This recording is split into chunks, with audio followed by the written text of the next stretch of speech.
بسم اللہ الرحمن الرحیم۔ السلام علیکم۔ آخری اشرا شروع ہونے والا ہے۔ اس میں دو چیزیں بڑی اہم ہیں، ایک شب قدر اور ایک اعتکاف۔ شب قدر 5 راتوں میں گھومتی ہے، ایک 27 کی رات ہی شب قدر نہیں۔ ہمارے پورے ملک میں 27 کی رات اس طرح منائی جاتی ہے جیسے یہی شب قدر ہو، حالانکہ اس کو اللہ تعالیٰ نے گھما دیا ہے۔ کبھی یہ 21 میں ہوتی ہے، کبھی یہ 23 میں ہوتی ہے، کبھی یہ 25 میں ہوتی ہے، کبھی یہ 27 میں ہوتی ہے، کبھی یہ 29 میں ہوتی ہے۔ اس کو اللہ تعالیٰ نے ایسے متعین نہیں کیا۔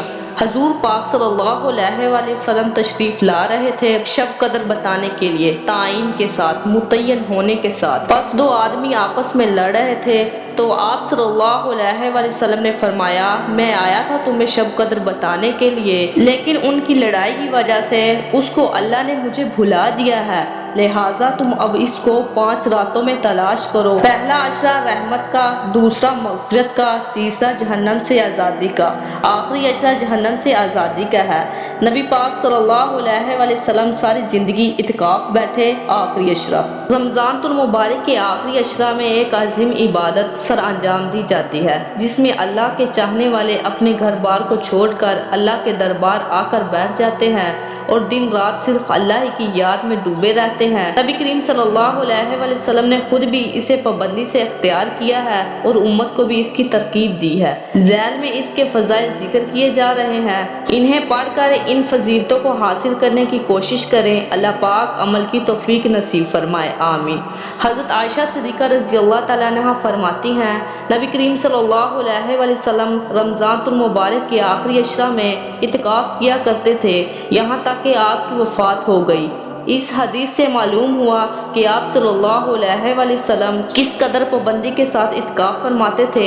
چنانچہ آپ صلی اللہ علیہ وآلہ وسلم نے مدینہ منورہ تشریف لانے کے بعد کبھی اعتکاف کو ترک نہیں کیا۔ حضرت ابن شہاب زہری رحمۃ اللہ علیہ فرماتے ہیں، لوگوں پر تعجب ہوتا ہے کہ وہ اعتکاف کو کیسے ترک کر دیتے ہیں، حالانکہ نبی کریم صلی اللہ علیہ وآلہ وسلم کسی کام کو کبھی کرتے اور کبھی ترک کر دیتے، لیکن آپ صلی اللہ علیہ وآلہ وسلم نے مدینہ منورہ تشریف لانے کے بعد قدم وفات کبھی اس کو ترک نہیں کیا، اور صرف 10 دن ہی کیا، آپ صلی اللہ علیہ وآلہ وسلم سے تو رمضان کے پورے مہینے اعتکاف کرنا ثابت ہے۔ حضرت ابو سعید خدری رحمۃ اللہ علیہ سے روایت ہے کہ نبی کریم صلی اللہ علیہ وآلہ وسلم نے رمضان کے پہلے عشرہ میں اعتکاف فرمایا، پھر درمیانے عشرے میں بھی ترکی خیموں میں اعتکاف فرمایا، پھر خیمے سے سر مبارک نکال کر ارشاد فرمایا، میں نے شب قدر کو تلاش کرنے کے لیے رمضان کے پہلے عشرہ میں اعتکاف کیا تھا، پھر درمیانے عشرے میں اعتکاف کیا، پھر میرے پاس ایک فرشتہ آیا اور مجھ سے کہا کہ شب قدر آخری عشرے میں ہے، لہٰذا جو لوگ میرے ساتھ اعتکاف کر رہے ہیں انہیں آخری عشرہ کا بھی اعتکاف کرنا چاہیے۔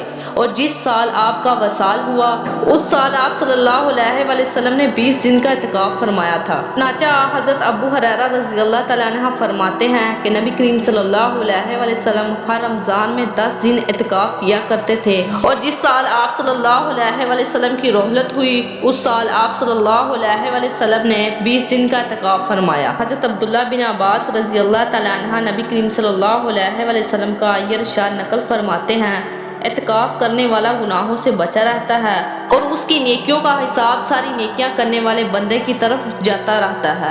اس حدیث سے اعتکاف کا ایک بہت بڑا فائدہ یہ معلوم ہوا کہ معتکف مسجد کی حدود میں رہنے کی وجہ سے گناہوں سے بچا رہتا ہے۔ البتہ اس بات کا لحاظ رکھنا بہت ضروری ہے کہ باہر کے گناہوں سے تو اللہ تعالیٰ نے اس کی حفاظت کا بندوبست فرما دیا اور اسے معاصی سے محفوظ رکھنے کی توفیق عطا فرمائی۔ اب مسجد کی حدود میں رہتے ہوئے بھی آپ اپنے آپ کو قابو میں رکھیں، کہیں ایسا نہ ہو کہ مسجد میں رہتے ہوئے کھیل کود، دنیا کی باتیں اور فضولیات و لغویات میں پڑھ کر نیکی برباد اور گناہ لازم کا مصداق بن جائے۔ ایک احتمال اس حدیث میں یہ بھی ذکر کیا گیا کہ اللہ تعالیٰ اعتکاف کی برکت سے مسجد سے نکلنے کے بعد آئندہ بھی معتکف کو گناہوں سے محفوظ رہنے کی توفیق عطا فرماتے ہیں۔